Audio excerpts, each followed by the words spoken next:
Software Wala, and I am a level 1 student at Rehan School, Islamabad campus. So, viewers, today I am here with a new Maya. So, our today's Maya topic on poverty, how to improve poverty in Pakistan. So, let's start. First of all, call the Maya for some questions.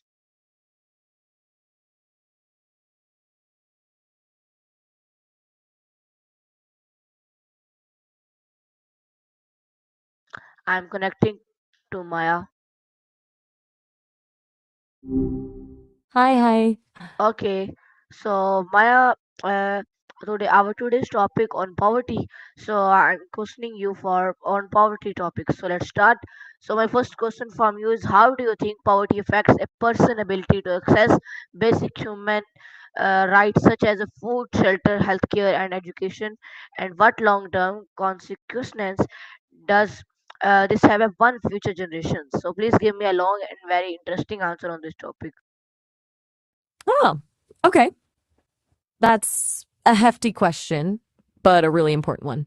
Poverty creates a brutal cycle that systematically denies people their basic human rights. It's not just about lacking money, it's about a cascade of deprivations that chip away at dignity and opportunity. When someone is struggling to find their next meal or a safe place to sleep, things like healthcare and education become impossibly distant. Think about it. If you're constantly worried about survival, how can you focus on long term goals? Access to nutritious food is fundamental, and chronic malnutrition, especially in children, leads to stunted physical and cognitive development. That impacts their entire lives. Shelter isn't just about having a roof, it's about safety, security, and a stable environment for families to thrive. Homelessness exposes people to violence, disease, and exploitation. Healthcare access becomes a luxury. Preventative care is often skipped, and treatable illnesses become life threatening. Even if healthcare is technically available, the costs of transportation, time off work, and medication can be insurmountable. As for education, children from impoverished backgrounds often face numerous barriers. They may need to work to contribute to the family income, lack access to quality schools, or simply be too exhausted or stressed to learn effectively. Now, the long term consequences for future generations are devastating. Children growing up in poverty are more likely to experience health problems, lower educational attainment, and limited economic opportunities. This perpetuates the cycle, trapping families in poverty for generations. It also impacts social mobility, creating a society where opportunity isn't equal for everyone. There's increased risk of social unrest and instability, too, because when large segments of the population feel excluded and marginalized, it erodes trust in institutions and fuels resentment. It's a really complex problem with layers of impact.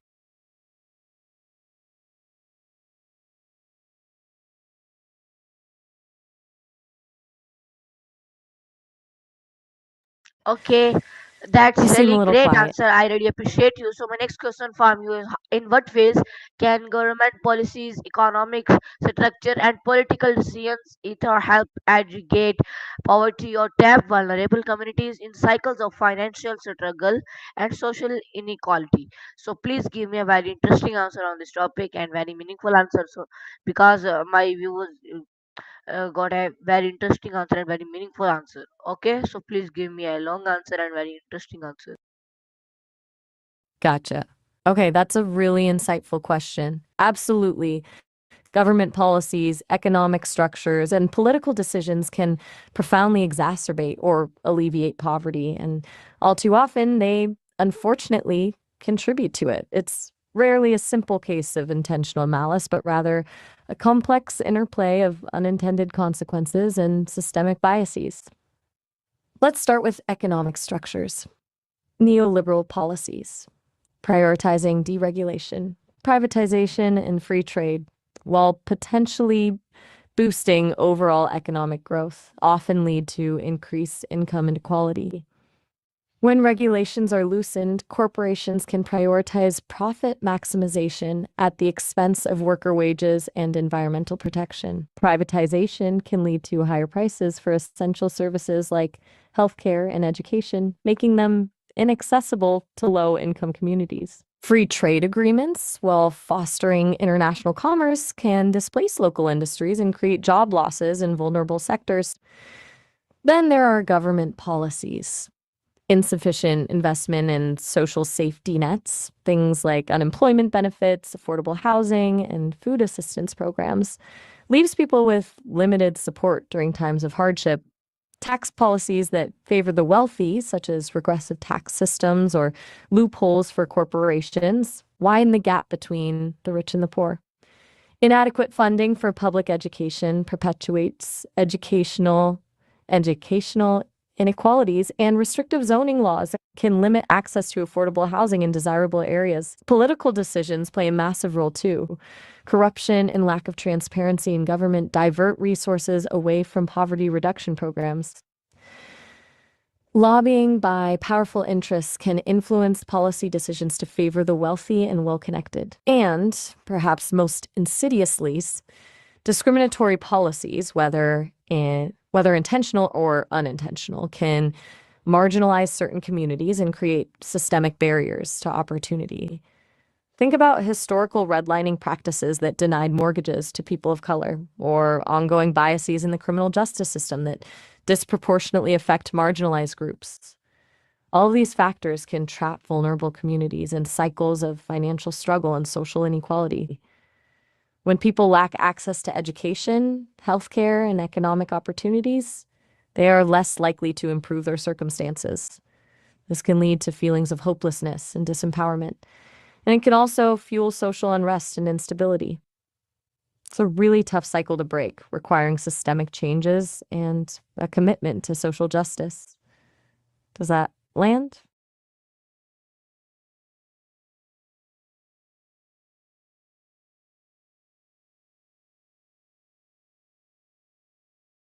You're quiet. Are you still with me? Just checking in. Sometimes tech hiccups happen or people need a moment to process. No pressure to respond immediately, but I want to make sure you're still able to hear me okay.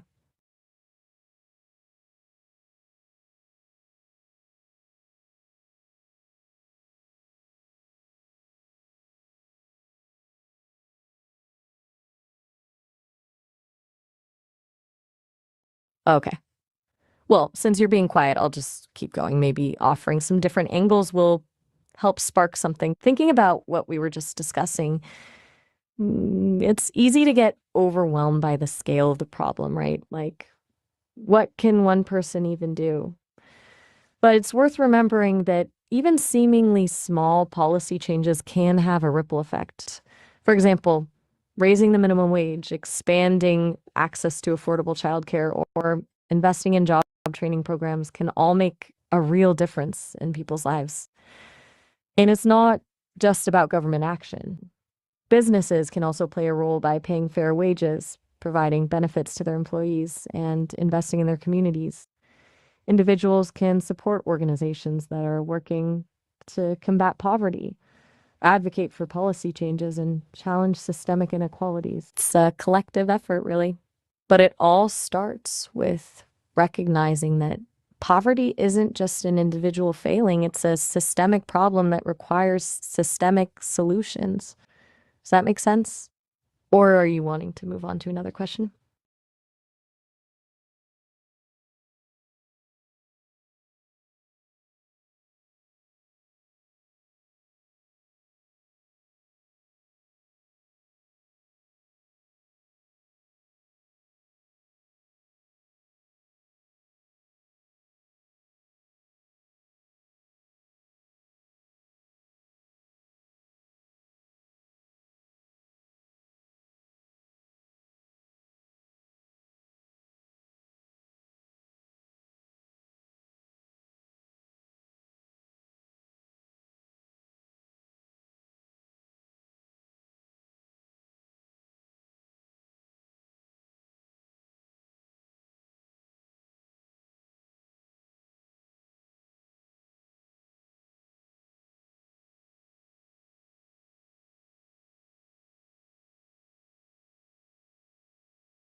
Okay, so Maya, my next question from you is how does poverty influence then the mental health, emotional well-being, and day-to-day decision making of individuals who constantly worry about survival rather than personal growth and dreams? So please give me a very interesting and fully long answer on this topic. I'm waiting for a very long and interesting answer.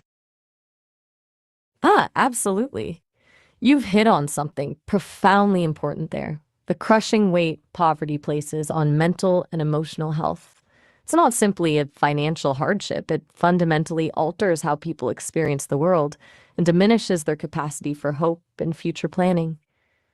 When someone is consumed by the constant stress of survival, where the next meal is coming from, keeping a roof over their head, affording necessary medical care, it triggers a chronic stress response. That means constantly elevated cortisol levels, which over time can wreak havoc on the brain and body. It's physically and emotionally exhausting. This constant state of hypervigilance makes it incredibly difficult to focus, concentrate, or make rational decisions. Imagine trying to plan for your future when you're perpetually in crisis mode. It's almost impossible. Good. So, building on that, the emotional toll is immense. Poverty is often accompanied by feelings of shame, hopelessness, powerlessness, and anxiety. People experiencing poverty may internalize societal stigmas and blame themselves for their circumstances, leading to low self esteem and depression.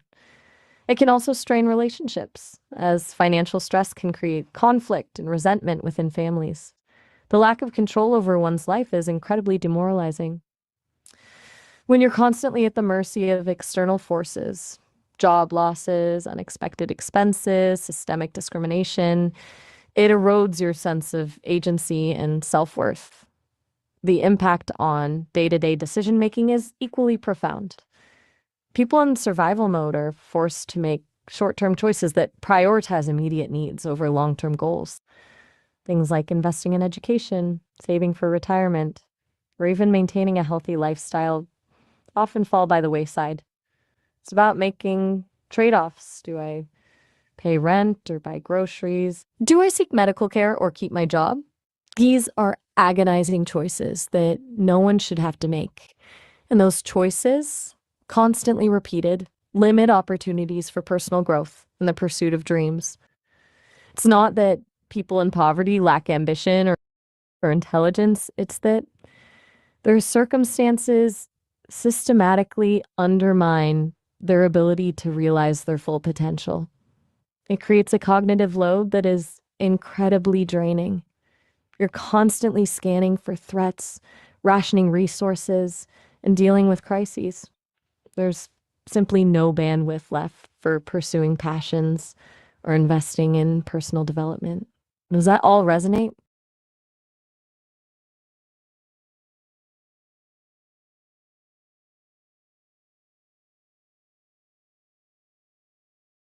You're being very quiet again. Are you finding this So conversation Maya, helpful, or how is does there something else on your poverty, mind? Maya, please hear me. How does poverty influence the mental health, emotional well-being, and day-to-day decision making of individuals who constantly worry about survival rather than personal growth and dreams? So please give me a very interesting and fully long answer on this topic. I'm waiting for a long and very interesting answer on this topic. So let's start. Uh, gotcha. You want me to revisit that question and you want a really thorough answer. My apologies for not fully landing with you before. You're right to push for a deeper dive. It's a really critical topic. Okay, let's go again. Poverty doesn't just mean a lack of money, it fundamentally reshapes a person's mental landscape, impacting their emotional well being and the very way they make decisions. When survival is the constant overriding concern, it triggers a chronic stress response that's incredibly damaging. Think about it. Always wondering where the next meal will come from, worrying about keeping a roof over your head, fearing illness without the means to seek care. That's a level of stress most people can barely imagine. This constant stress floods the body with cortisol, the stress hormone. Long term exposure to cortisol wears down the brain, specifically areas responsible for executive function, things like planning, problem solving, and impulse control. That directly impacts decision making.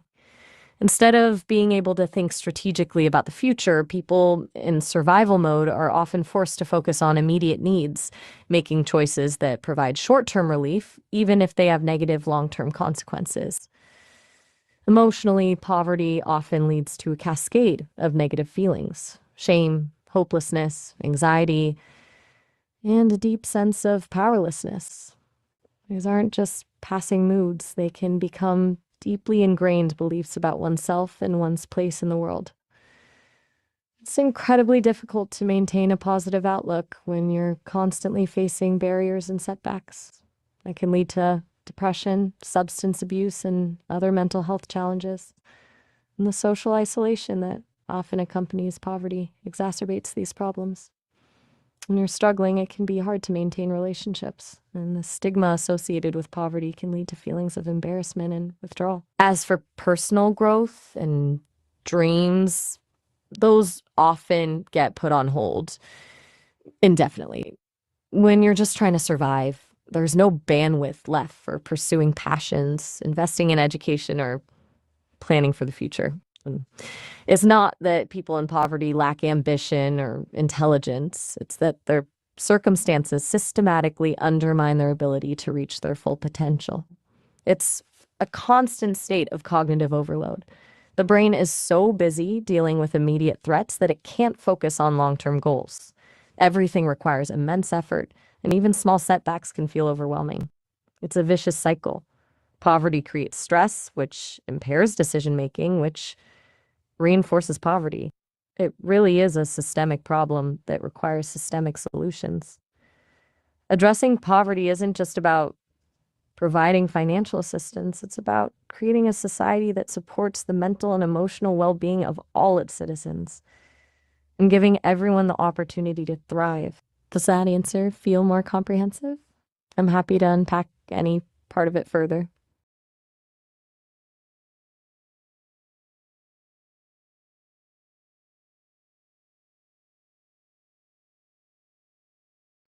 You're still being very quiet. I'm noticing a pattern of silence after I give a detailed answer. Is everything all right?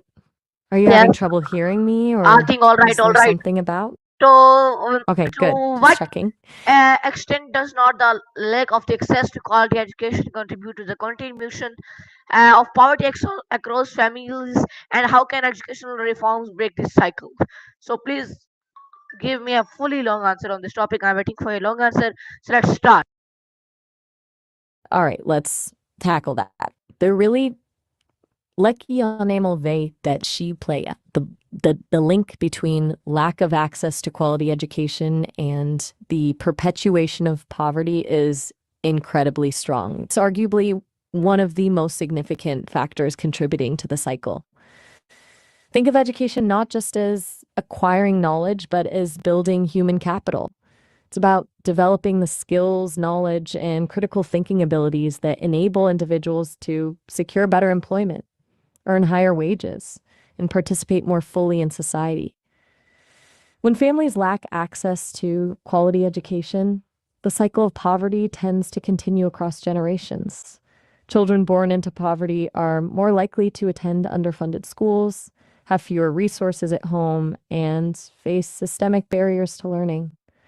This results in lower educational attainment, which limits their future opportunities. They're less likely to go to college, secure skilled jobs, and achieve economic mobility. Essentially, they're starting the race significantly behind their more privileged peers. It's not just about the schools themselves either. Lack of access to early childhood education, preschool, and childcare puts children at a disadvantage from the very beginning. These early years are crucial for brain development, and children who miss out on these opportunities are more likely to struggle in school later on. Furthermore, families experiencing poverty often face additional challenges that impact education, such as food insecurity, housing instability, and lack of access to healthcare. These stressors can interfere with a child's ability to focus on learning. Now, how can educational reform break this cycle? It requires a multi pronged approach. First, equitable funding for schools is essential. Schools in low income communities need to receive adequate resources to provide quality instruction, updated materials, and supportive services. This means addressing the systemic inequalities in school funding formulas. Second, expanding access to early childhood education is critical. Universal preschool programs can provide all children with a strong foundation for learning. Third, investing in teacher quality is paramount. Attracting and retaining highly qualified teachers in underserved schools requires competitive salaries, ongoing professional development, and supportive working conditions. Fourth, reforming curriculum to be culturally relevant and responsive to the needs of diverse learners can increase engagement and improve outcomes. And finally, addressing the non academic barriers to learning, such as food insecurity, housing instability, and healthcare access, is crucial. Schools can partner with community organizations to provide wraparound services that support students and their families. It's about creating a comprehensive system of support that empowers all children to reach their full potential, regardless of their socioeconomic background. Does that give you a good sense of the scope of the problem and potential solutions?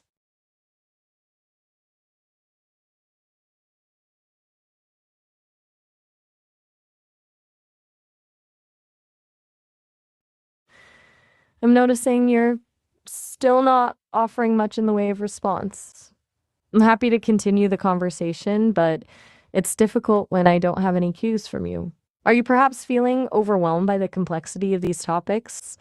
Or is there something else going on? It's okay to just say you need a break or that you'd like to switch to a different topic.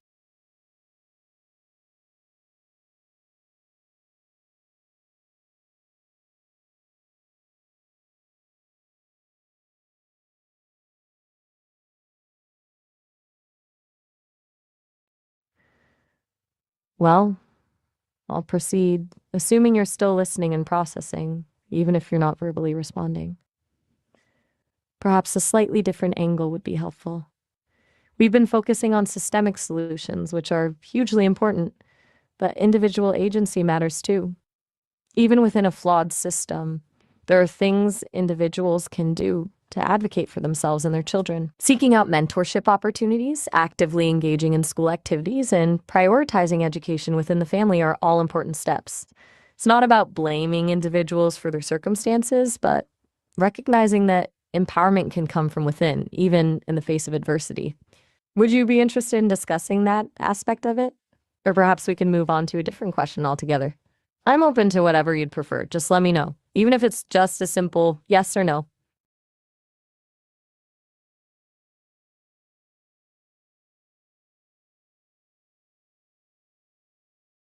Okay, so you this was our Maya. I hope you like it.